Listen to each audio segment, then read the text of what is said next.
তো একটা গণ অভ্যুত্থানের মধ্য দিয়ে গড়ে ওঠা রাজনৈতিক দলকে এই ধরনের তকমা দেওয়ার কোনো প্রশ্নই আসে না।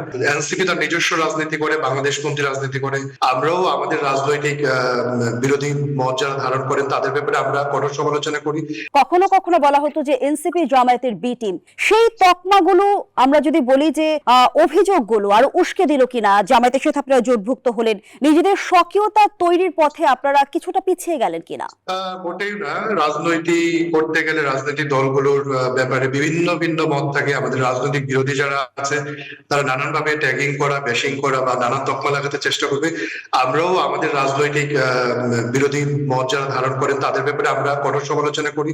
এগুলো আপনি বলেছেন যে শব্দটি, এখানে কোনো কিং এর কোনো উপস্থিতি নেই, কিংস পার্টি হওয়ার কোনো প্রশ্নই আসে না। তো একটা গণ অভ্যুত্থানের মধ্য দিয়ে গড়ে ওঠা রাজনৈতিক দলকে এই ধরনের তকমা দেওয়ার কোনো প্রশ্নই আসে না। আর বি টিম সি টিম এই ধরনের এগুলো আসলে খুবই পরিষ্কার, এগুলো বাংলাদেশের মানুষ গ্রহণ করে না।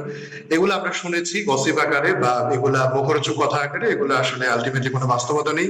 এগুলো ধরেন যারা একটু সমালোচনা করতে যাবেন তারা একটু বলবেনই।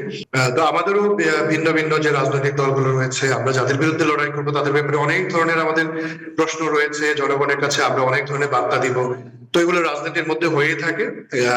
এনসিপি তার নিজস্ব রাজনীতি করে, বাংলাদেশপন্থী রাজনীতি করে, মধ্যম পন্থার রাজনীতি করে, বৈষম্যহীন বাংলাদেশ গড়বার রাজনীতি করে, এবং আমরা আধিপত্যবাদের বিরুদ্ধে সবসময় সোচ্চার ভূমিকায় ছিলাম, ফ্যাসিবাদের বিরুদ্ধে লড়াই করেছি, এবং আগামী দিনেও এই যে বিচার সংস্কার এবং এই নির্বাচন সহ আমাদের যে দীর্ঘ গণতান্ত্রিক যাত্রা, সেখানে আমরা সামিল থাকবো বাংলাদেশের মানুষকে সাথে নিয়ে।